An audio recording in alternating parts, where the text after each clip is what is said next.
All right, we are live on this beautiful Friday afternoon. Hope everybody had a fantastic week. Looking forward to the weekend. You got static.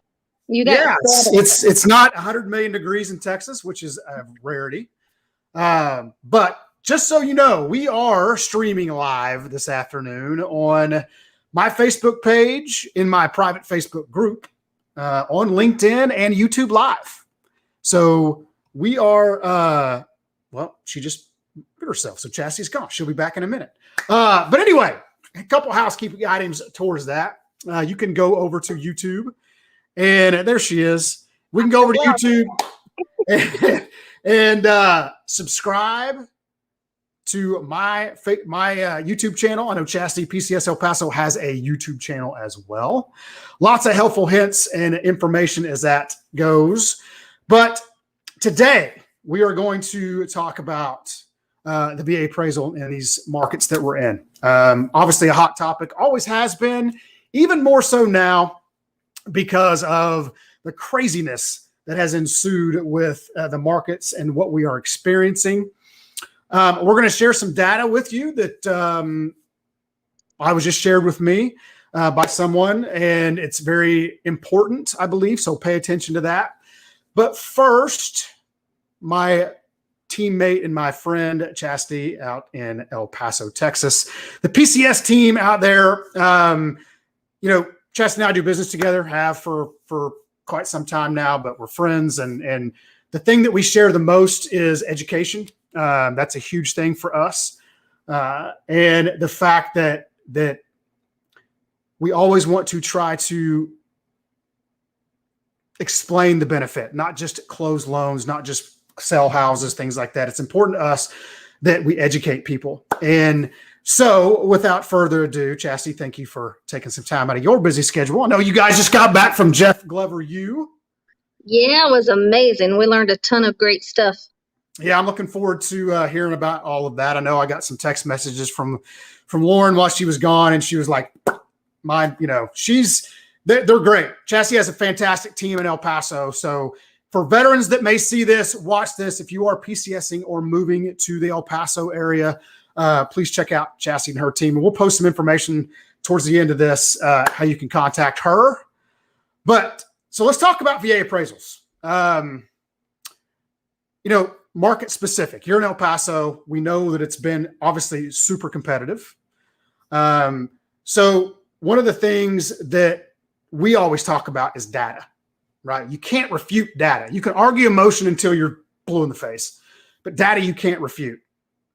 And so I'm going to share some things with you real quick, and we're going to talk about this because I think this is extremely important and how it applies to our market. So this information was shared with us by a guy by the name of Jeff Wilson, and Jeff is a retired loan guarantee officer from the Phoenix Regional Loan Center. Jeff spent 27 years, I think, working at the VA.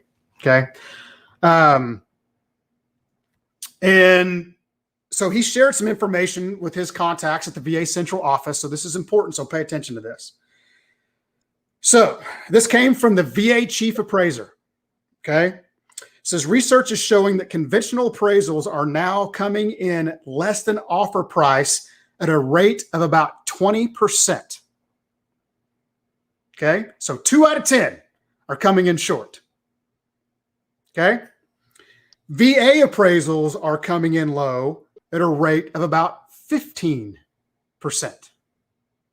Okay, let me repeat that. It's for those of you who are playing the home game. 15%. 15 is lower than 20. Okay, basic math. So by that understanding, VA appraisals are coming in lower at a lesser rate than conventional. So what's the old argument that most people give you as it relates to the VA in the VA appraisals? Oh, the appraisal issues is always their number one defense. Yeah, they come in low, right? Mm-hmm.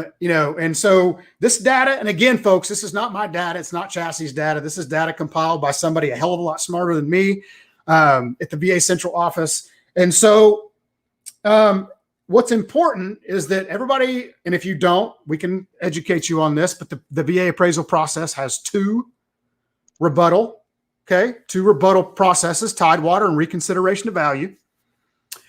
The reconsideration of value process is showing an approval rate of over 79%.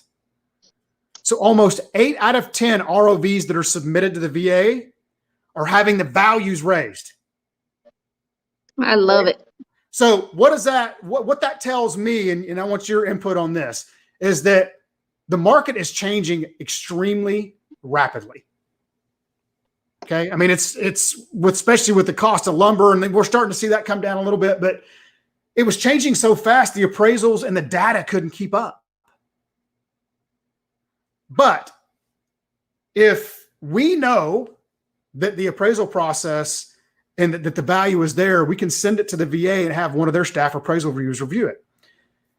And, you know, so I'm going to ask you this as an agent who obviously, and one thing that I love about Chasity and her team and Jim is that their scripting is so on point. I mean, it is so good.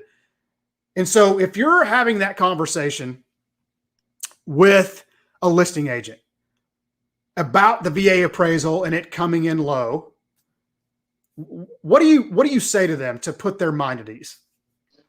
Well, this is, of course you can give the data all you want to the agent on the other side, but the biggest challenge that we've seen, and this is new for us in El Paso, I used to fight people to say that's not true.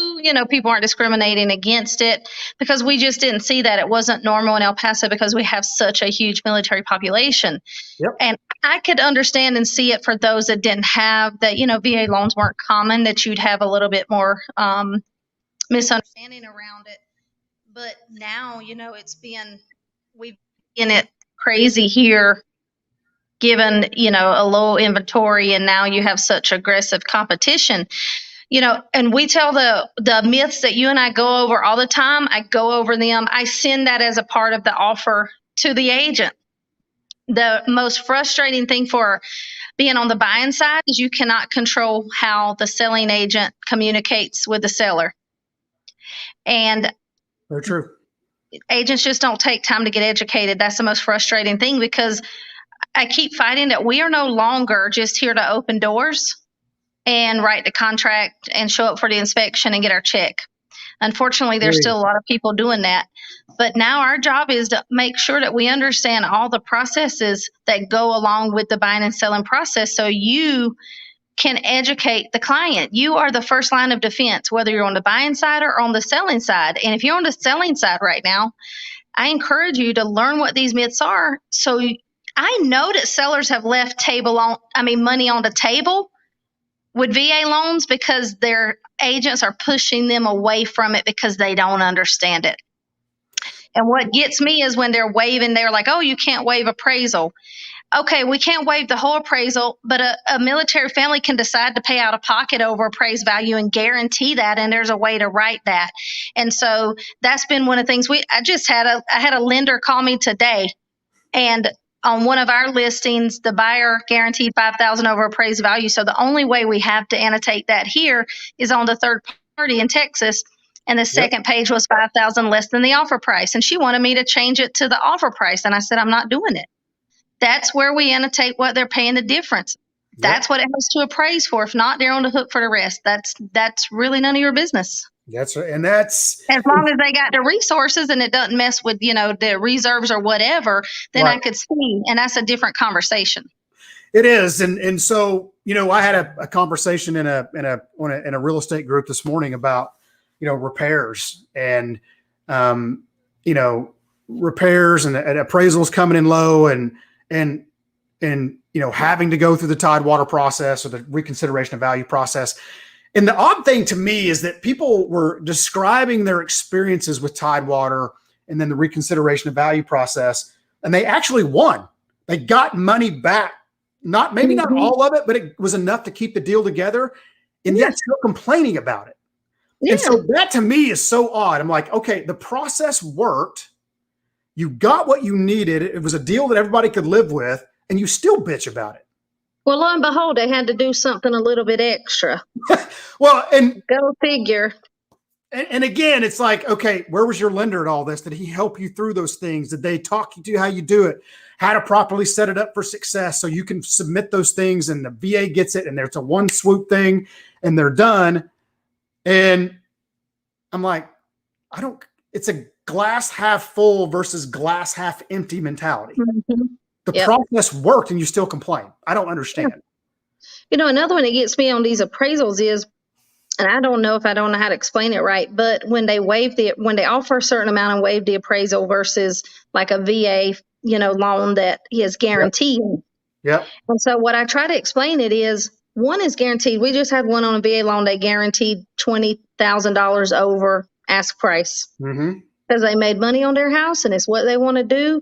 Although, we're very careful in how, and we all got to be very careful in how we advise them, because when they go to sell in PCS, this is going to affect them. Yep. But after you explain it and they decide it's what's best for them, then you have to go with that. So 20,000 guaranteed, the other one waived their appraisal and it was a conventional, and they're like, Chastity, the seller wants to go with that one because they just waived it. Well, to me, that's a gamble. Yeah. I mean, you gambling with the appraisal at that time versus I know that I'm getting $20,000 at closing. So if you're out there and you're looking and you're saying these are waived and you're looking at a waived appraisal versus one that was guaranteed, you really need to compare that carefully to say, okay, which one is the fail safe? Which one is guaranteed money to my client? Because there's so many variables when you waive it based on what that looks like. Yeah. The difference in the value. And one of the things that Jeff had shared with us is that the VA is averaging about a 7% increase in value on the reconsideration of value process. 7%. Okay. Which is an average of about $28,000. 28 grand. Okay. That's going to keep most deals together unless it's just ludicrously overpriced. Yeah. But the process can work if you understand the process, number one, and it's a team environment. And I saw somebody post, I think it was your husband, the team matters, right? If you have a lender that is not a subject matter expert in those types of things, or an agent who's green and just doesn't know, well, it's going to end up poorly. So choosing the right people to represent you is paramount. Mm-hmm. 99% of lenders in America can do VA loans. 99% of them, but not all of them are good at them. So there's got to be qualifying questions and things like that. And, one of the things that they were talking about in this particular real estate group as well was repairs. Like, well, the house has got to be perfect. I'm like, well, show me in the handbook where it says it's got to be perfect. Exactly. It doesn't. It never says that. And so Chapter 10 for you guys, following along at home, you can pull it up and read through it if you'd like. But anything that's deemed to be cosmetic shouldn't be put on the appraisal. Well, that doesn't mean that appraisers are going to do the right thing every time. You and I have experienced that together. We know that. Things that are safety hazard or maybe code things, that's a different conversation. Mm-hmm. But then they go to the point where they say, well, conventional appraisals won't do that. Well, BS, they will, number one. Actually, they're required to. If they have a safety issue, they're all three are the same, and that's what people don't understand. And why would you, as a buyer's agent, want your client to not have a safe house or be able to negotiate things that are costly items? I don't. Or this on the selling side, I know that. I mean, it's business. You want to make as much as you want, but a good agent, I think, helps put them back in the shoes of, you're a seller now, but you're selling. That means you got to live somewhere, and you're most likely buying. And so, if you were paying $20,000 over on the house you're buying right now, would a AC that has a safety issue be okay with you? Would you be okay paying $20,000 out of pocket and still having to pay to fix that when you leave? It's just the conversation, y'all. And we're just failing at the conversation, I think, on the agent side in understanding how to have the conversation with real data and then laying it out on the table to say, this is what makes sense. Yeah. And if an appraiser comes back on an appraisal and it says, okay, that's subject to, gives us the list of the things that need to be repaired to make it meet the minimum property requirement, and we together go through that and go, okay, that's not a big deal. That's not a big deal. Hey, we can ask the VA to waive those minimum property requirements as long as they're not safety related. So that eliminates all of those things. It's just a request that we type up on behalf of the veteran. We send it to the VA, couple days, they'll approve it. Yeah. I told that to one the other day, and I was like, did you know that you could waive that? And they were like, no. And then I told them that's the problem, because they jump on these Facebook groups all the time and give their opinion. It's an opinion. It's not a fact. And then we had 1,000, comments on that thing about, it was just startling how wrong what they were saying was. And those are real estate professionals that claim to be professionals in this business that are carrying that negative information. And so every video we do, I hope one agent watches every one we do and goes back and say, wait a minute, that's not true. And it's just sad. Yes, money talks, bullshit walks, as they say in the South. But honestly, if you're not given the right data, then the right decision can't be made. And all we want is to give the right data. And now, hey, the new script is, hey, Mr. Seller, did you know that 20% of conventional loans are coming in lower and only 15% of VA are? And if they're close, hey, counter the VA. I'm not saying, take VA on every loan because we're veterans or military families, although I think they should get priority, but hey, that's just me. Me too. I agree with it. But that's a real script conversation right now, right? A real script right now. An objection handler for you agents is, hey, when we're putting apples to apples on the table, hey, they share the same safety requirements, conventional. Let's say we got a conventional and VA, because those are the ones been winning other than cash, which what can you do?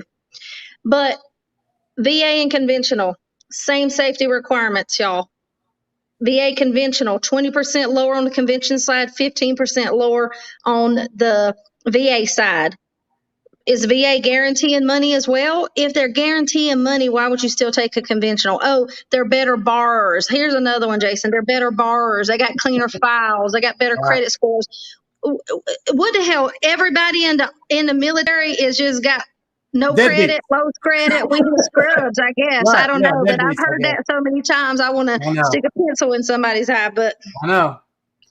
Yeah, and there's data out there to refute all of that. But like you said before, arguing the emotion of it. And look, I'm not in their reality. There's agents that experience different things in different markets all over the country.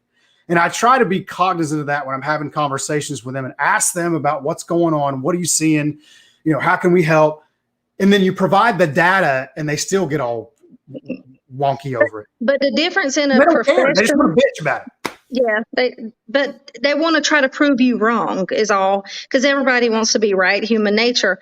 But the difference in a professional and a non-professional is a professional wants to know the truth, and they want to have that in their toolbox to be able to say at the listing table or at the buyer table or just in general conversation, what is the fact. We don't deal with maybe or maybe not in the real estate world. Everything is in black and white, and it exists for a reason.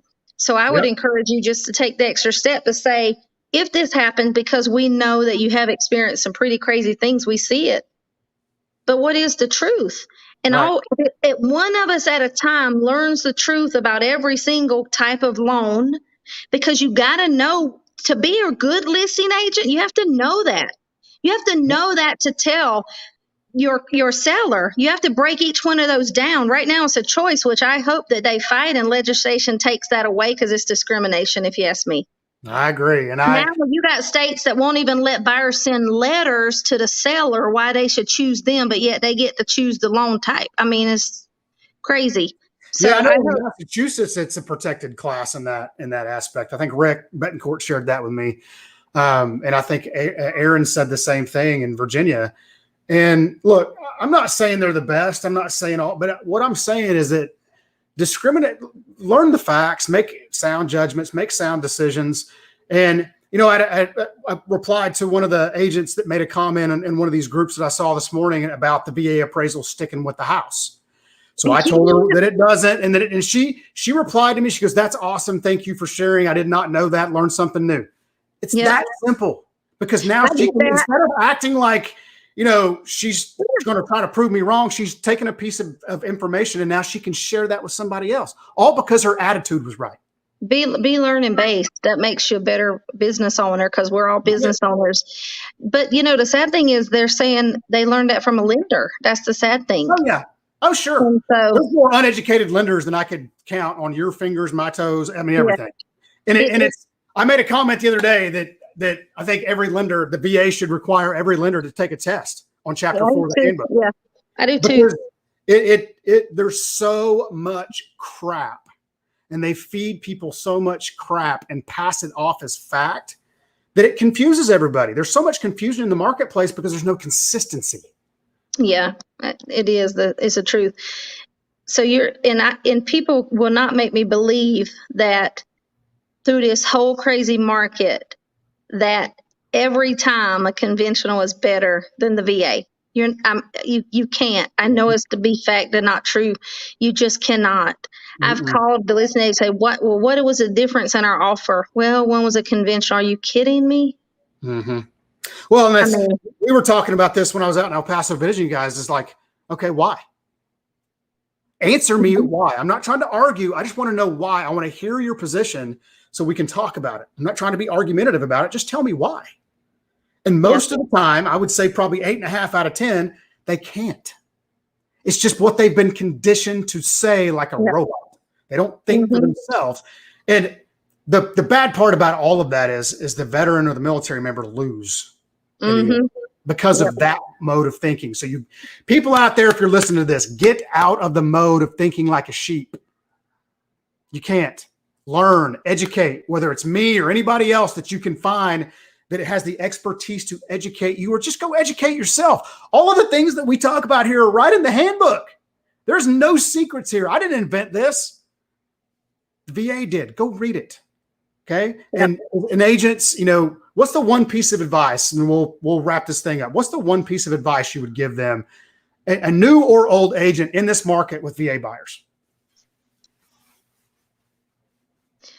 All the things we've talked about now. I mean, if you have a team, make sure you bring somebody in, get Jason to come in, do a Zoom, or come in to do a class for you so you really understand what the difference is. Get, whoever. I mean, you got to understand the difference between the 3 loan types so you can really explain it, because another one of those myths are, we have people now not even putting VA as a loan choice when they're listing here. And when I call and ask why, they're like, some of these crazy reasons, right? Why they're not going to allow somebody to offer. And it's just ridiculous, especially in a market with the second largest, military base in the country. You're just leaving money on the table. So get educated about the different parts. Get out of the mindset that you're just a door opener. You're not a door opener. You're helping somebody choose the most important investment of their life, or sell the most important investment of their life. And you have a fiduciary duty to understand what you're doing so you can guide them correctly. I agree. And the same thing goes for loan officers out there who watch this. If you're going to help veterans, educate yourself to the fact, because it's not like any other loan type. Okay. Get some expertise in the field. Make sure that you can represent them properly and educate them properly. And don't be scared to say, I don't know. Go find it. Have a mentor. Have somebody that you can rely on, because there's plenty of people out there. I answer more questions for people that I don't work with than I do work with. Because at the end of the day, the veteran wins. So find somebody to do it. Educate yourself. Read the handbook. Read Chapter 4. Know it inside and out, because they deserve it for no other reason than that. They deserve it. I agree. So, all right. Everybody deserves home ownership, but everybody deserves, equal representation based on facts. And that's all. I'm just asking you to do that. Got to be proper representation. So. All right, we're going to wrap this up. So tell the fine folks out there who watch this how they can find you on social media, YouTube, all those things. I'm Chasity Rosales. So if you go to my personal page, you'll see me there. We do have a YouTube page, PCS El Paso, Instagram, the same thing. My number is 915-873-2772, Chasity at PCSElPaso.com. We are in El Paso, home of Fort Bliss. We got Air Force and Army here. So if you have anybody PCSing, we'd love, most of our business is agent referral, and we'd love to be your referral partner, vice versa. Thank you so much. And thank you ahead of time for watching this to get educated to be better Right. and to serve your population better. Yeah, guys, I thank you for watching this. Chasity, thanks for taking time out of your busy schedule to be with me today for just a little bit. I know we're all busy, but tune in, guys. Go find us on YouTube. There's lots of libraries, things like that. Educate yourself. Contact us. We'll help you. We will do this again soon because there's lots of these situations and lots of things we're going to talk about.